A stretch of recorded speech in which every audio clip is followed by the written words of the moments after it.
Assalamualaikum warahmatullahi wabarakatuh, rekan trader Indonesia dimanapun berada.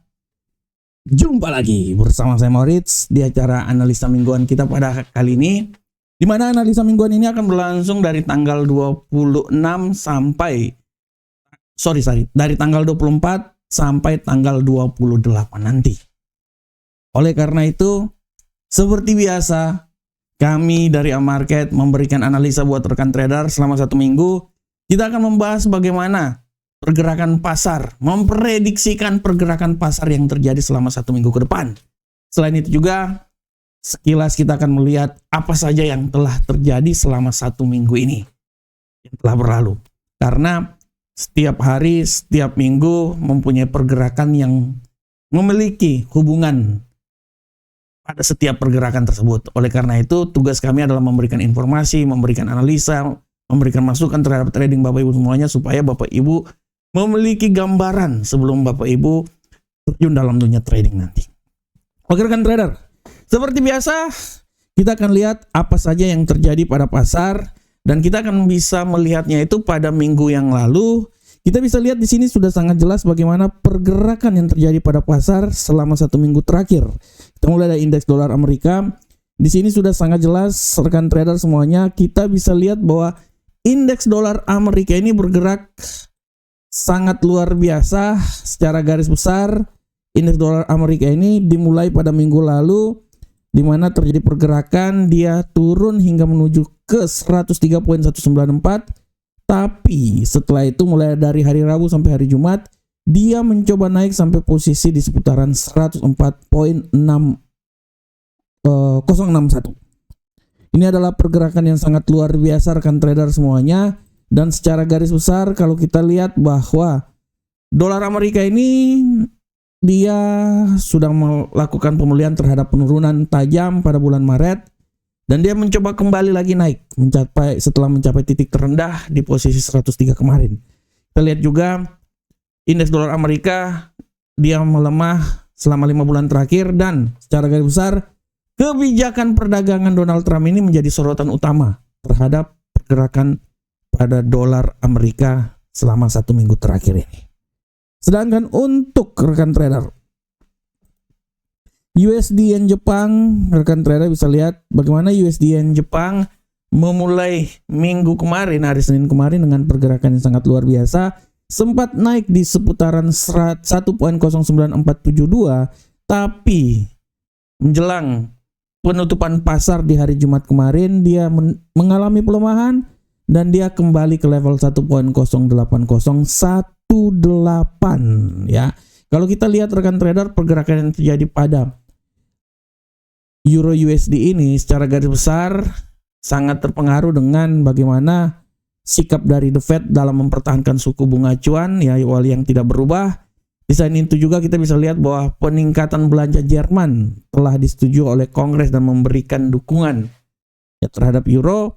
Dan ini secara garis besar kita lihat bahwa apa yang terjadi pada Euro USD ini memang benar-benar memberikan suatu tekanan di akhir minggu terhadap Euro USD, euro terutama, sehingga membuat pasangan mata uang ini mengalami pelemahan yang sangat signifikan di penutupan minggu kemarin.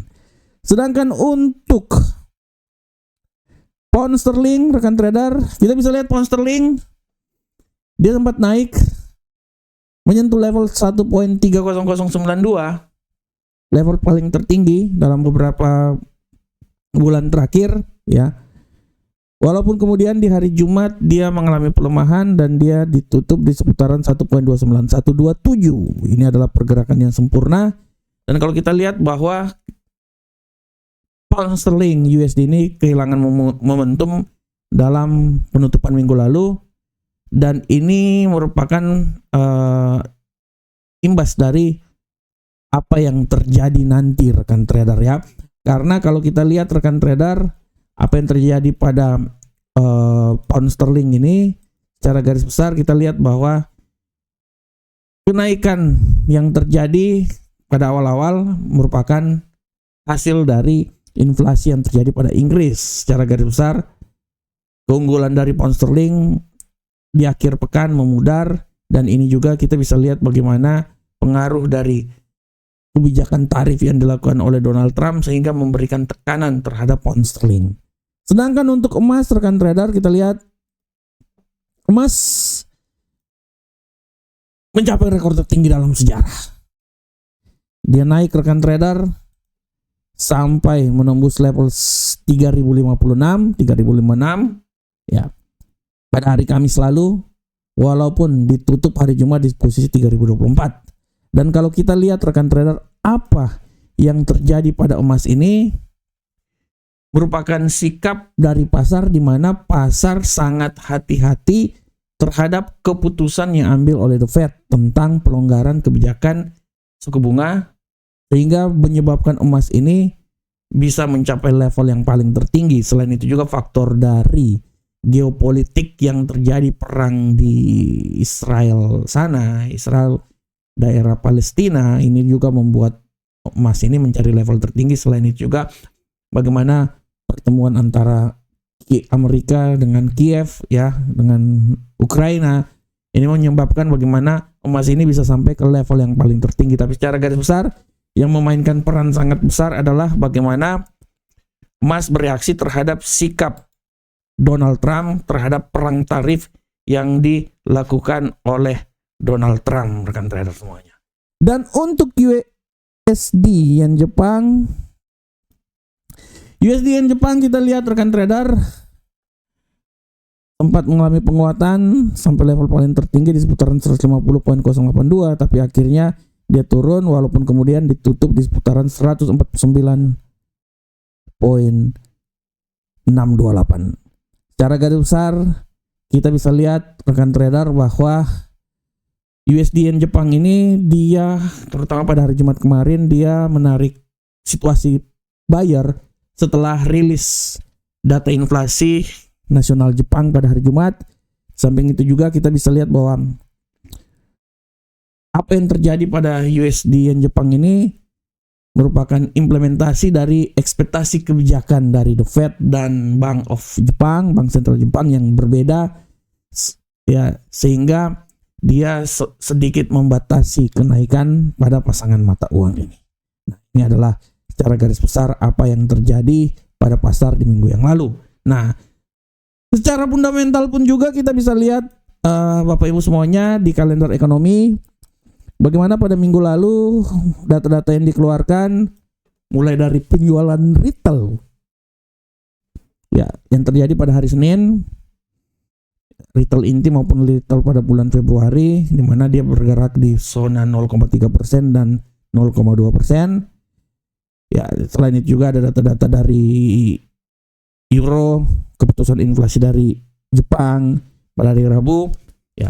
Dan secara garis besar yang menjadi acuan utama adalah bagaimana rapat pertemuan FOMC di Kamis dini hari lalu, di mana The Fed masih tetap menahan suku bunga berada di seputar 4,25 sampai 4,50%. Ya, ini adalah hal yang sangat luar biasa yang dilakukan oleh The Fed melihat bagaimana pergerakan ekonomi setelah perang tarif yang dilakukan oleh Donald Trump.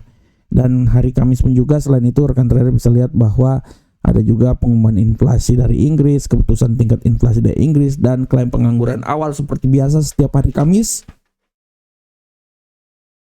Selain itu juga ada indeks manufaktur The Fed Philadelphia dan penjualan rumah lama. Dia berada di seputaran 12,5 dan 4,26 juta dari 4,9 juta di bulan yang lalu.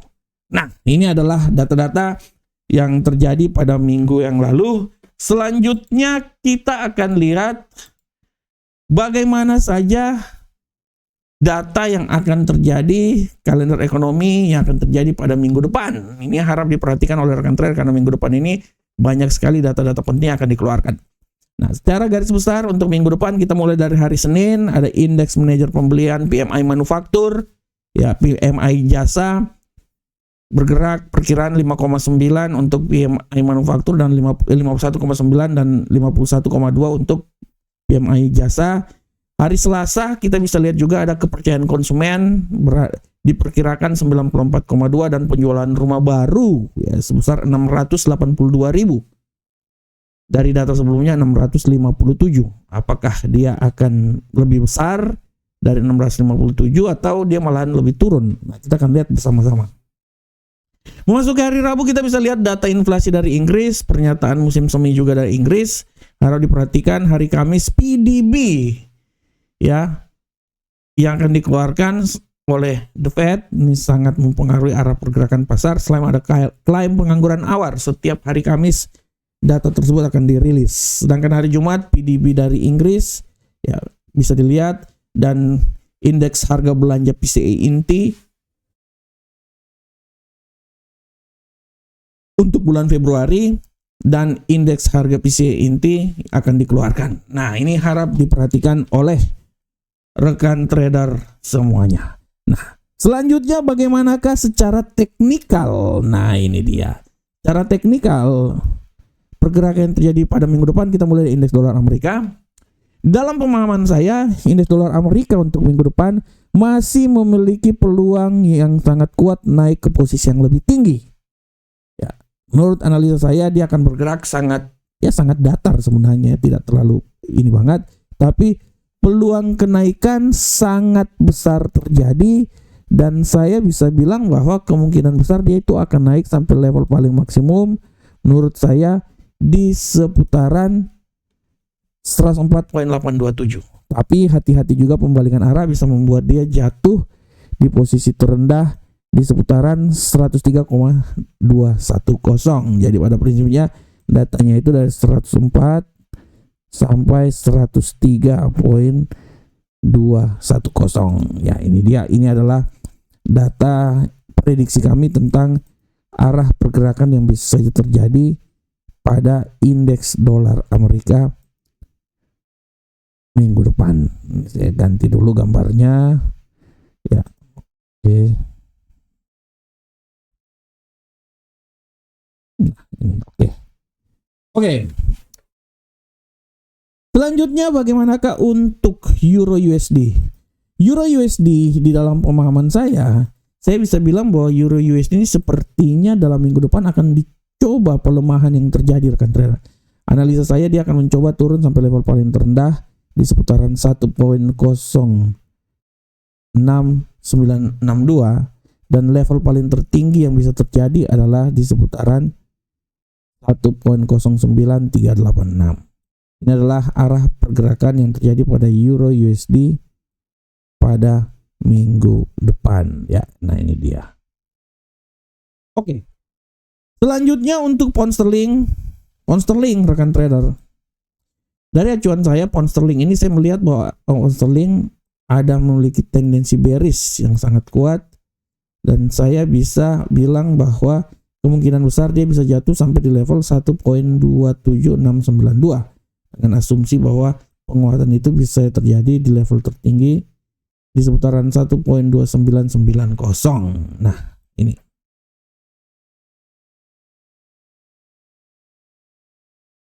Nah, ini dia rekan trader ya, arah dari pound sterling. Sedangkan untuk gold rekan trader, gold pada prinsipnya saya bilang bahwa tendensi gold ini masih mengalami penguatan walaupun tendensi pembalikan arah sangat besar. Oleh karena itu saya bisa bilang bahwa gold ini menurut analis saya dia punya peluang untuk naik sampai posisi yang lebih tinggi di seputaran 3091 ya. Walaupun secara garis besar hati-hati bahwa pembalikan arah juga bisa terjadi dan bisa membuat dia jatuh sampai level paling terendah di posisi 2953. Jadi pada prinsipnya 3091 sampai 2953, kabarkan saya lihat dulu. 2938 lah. 2938.27. Itu adalah arah pergerakan yang bisa terjadi pada emas di minggu yang akan datang. Antara 2938.72 hingga 3091. Itu adalah arah pergerakan yang bisa terjadi pada emas. Dan untuk USD yen Jepang, rekan trader, USD yen Jepang dalam pemahaman kami, USD yen Jepang ini masih punya peluang yang besar untuk mengalami penguatan, dan analisa kami adalah penguatan yang bisa tercapai oleh mereka adalah di seputaran 151.336. Walaupun tidak terkemungkinan dia juga bisa jatuh sampai level paling terendah di seputaran 147.131.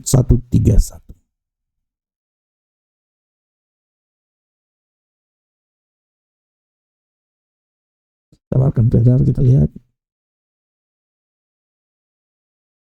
Oke, saya lihat dulu. Kalau ini menurut saya dia akan naik dari level sini. Level yang terendah tuh di sekitar sini. Dari antara 147.131 sampai 151.336. Oke rekan trader semuanya.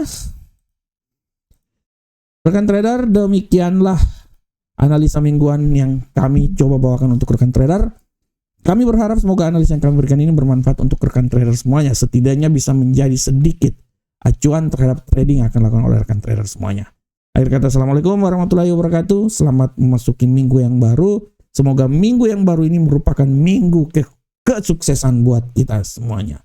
Salam profit Indonesia.